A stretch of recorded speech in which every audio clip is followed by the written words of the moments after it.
Hello YouTube! We have all heard those sad stories about our friends, colleagues or some other people staying in a toxic relationship for many long and tedious months, if not even years.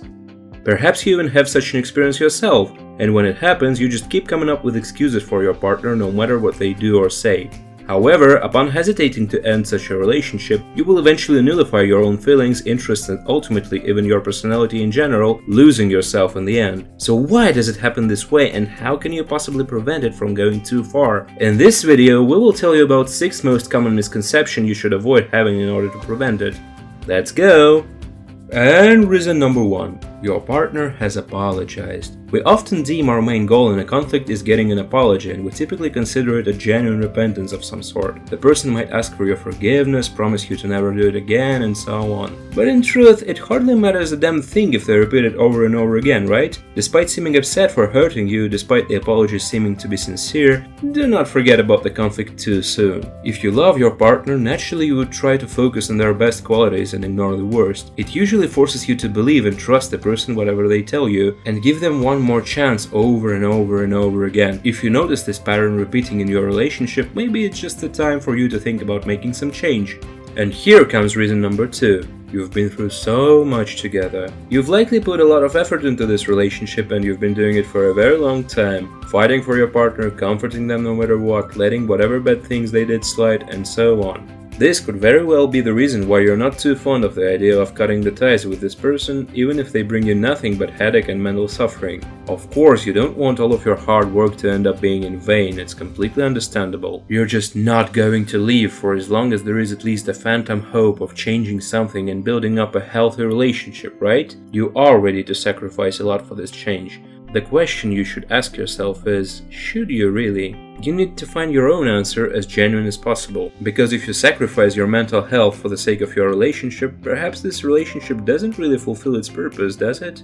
Another possible reason is that you blame yourself for your partner's actions. Sometimes when you find their behavior just completely inadequate and you don't understand why they're being this way, it might mean they're actually trying to manipulate you. The goal of this manipulation is to cause you to feel like you just can't blame them for yelling at you or starting an argument seemingly for no reason whatsoever. Upon analyzing what happened though, you will definitely find the reason behind such behavior, and it will likely seem like you are the one at fault. Either you didn't pay enough attention to your partner or gave them a reason to feel jealous, or dozens of other reasons why you can be treated this way. Perhaps you even deem yourself an unattractive and uninteresting person, and you're just sure that your chances to start another relationship are really poor. Well, you must believe in yourself, because if one person has actually found you attractive enough, it's extremely unlikely that they are so unique to be the only one in the entire world who might like you. And this destructive relationship only helps your self-esteem to keep falling lower and lower.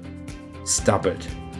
The 4th reason is that you just don't want to acknowledge that something has changed in your partner. Yes, you don't like it how they treat you recently, but hey, you're still ready to overlook that. Why? Simply because you still continue viewing this person the same way you did in the very beginning when you just met, as a good, kind, cute and caring one.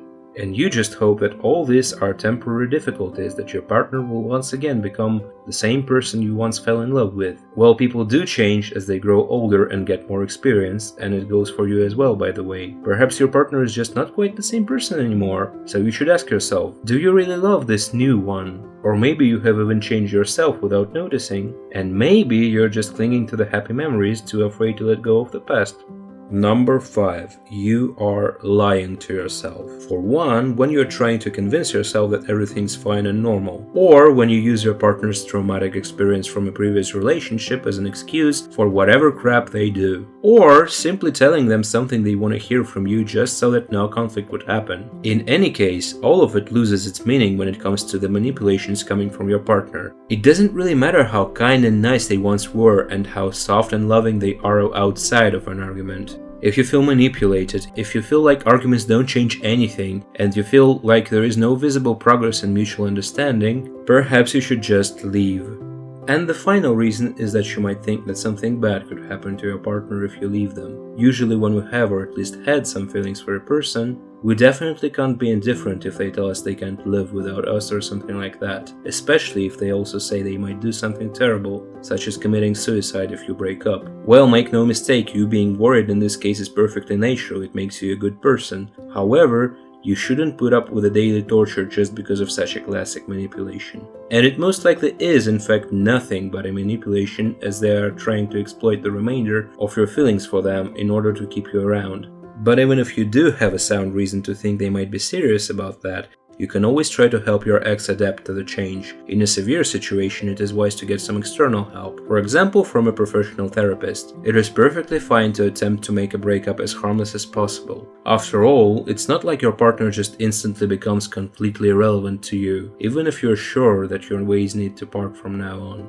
And that's all I have to say for today, but perhaps you would like to share your own story in the comments below. What signs of a toxic relationship have you figured out by yourself? And what kind of experiences do you have when it comes to this? Please be my guest to share if you feel like. Have a good day, and if you like the video, please don't forget to press the like button and subscribe to get more interesting content like this. Until next time.